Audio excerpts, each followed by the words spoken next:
Hello hi. ఈరోజు అయితే నేను జొన్న రొట్టెలు చేశాను. జొన్న రొట్టెలు చేసి చేపల కూర అయితే వండాను. జొన్న రొట్టెలు చేపల కూర కాంబినేషన్ చాలా బాగుంటుందండి. నేను పొద్దున చేప తీసుకున్నాను కదా, కూర అయితే వండేశాను.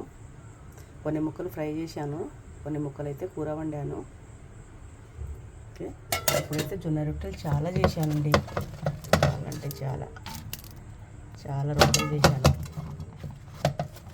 ఓకే, చూడండి మా బంజారా వాళ్ళలో జొన్న రొట్టెల స్పెషల్ అండి. జొన్న రొట్టెలు ఇంకా చేపల కూర. ఇంకొక రొట్టె అవుతూనే ఉంది. కూర అయితే గుమగుమలాడుతుంది.